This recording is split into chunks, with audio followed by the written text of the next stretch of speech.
We chatted with John Hunt when we joined at Hunt the Scars, and we kind of agreed on this whole thing of building ecosystems. So you create a big idea, and then it's about like trying to proliferate it in as many categories as possible. And often nowadays we've seen with a lot of the big work like the Dove sketches and those Dumb Ways to Die, you can often even have like one big idea and you can enter it into multiple categories. I think that's the holy grail nowadays. And ironically, it's a better return on investment when you enter, because so you make one campaign, you can enter into 8 categories, whereas when you're making a press campaign per se, you're paying for 4 entries and that's only got 1 shot at gold, whereas these ideas now have shots at multiple golds.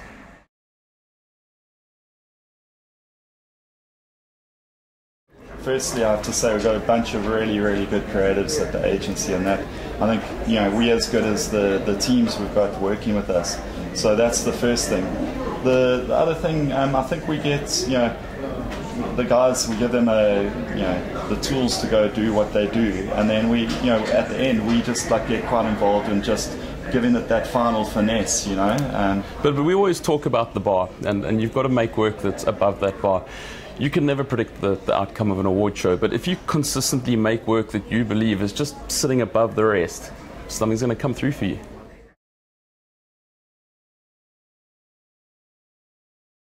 For every 4 shortlists, you get 1 piece of metal. So if you work on that, the more shortlists you can get, the more metal you're going to get in the end. And the truth is, it is a major investment from the agency. It's an investment of money and investment of time to win awards.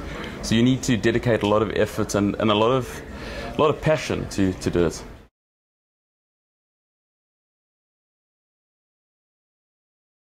A trend that I've definitely noticed this year, I mean, every year I think I say it, but especially this year, is that the craft is outstanding this year.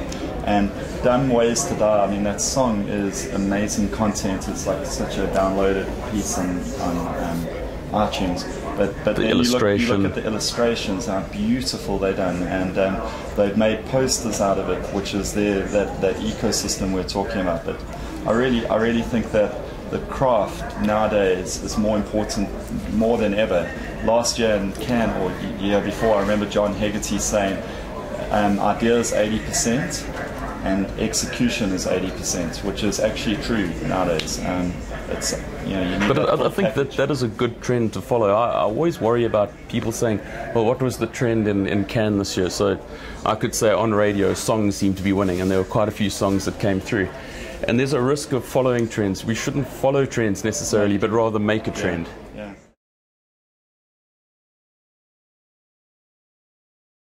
I mean, the thing I was saying after the Cyber Nights is you can definitely see that divide is just widening and widening every year. The problem is you're competing with these productions that basically the chairman of the jury was saying on Cyber, those productions rival film productions and TV ads.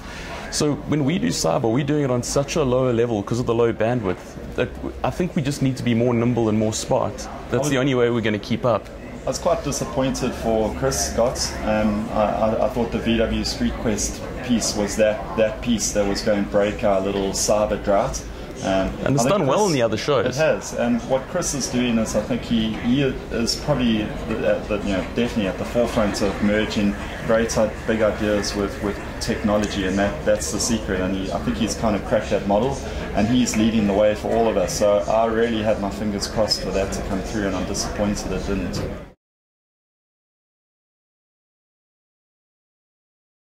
It is probably a little bit more difficult in South Africa to be inventive like that, because I mean, you look at some of the ideas, people are collaborating with Jay-Z and they're collaborating with all these amazing minds, they're making products. To get that off the ground for us is a little bit harder because at the end of the day we are in a traditional business. I think technology-wise maybe we're a bit behind, but then one of the shortlists was the NGN Fire Blanket, which is a great piece, and for me, I don't know why that didn't come through this week. South Africa as a country has particular needs. We're different to America, we're different to England, and we need to embrace that. And I think that Fire Blanket really does embrace the difference about being South African, and there are different challenges, and we can use that to our advantage and make a difference, change the world, and come up with great ideas.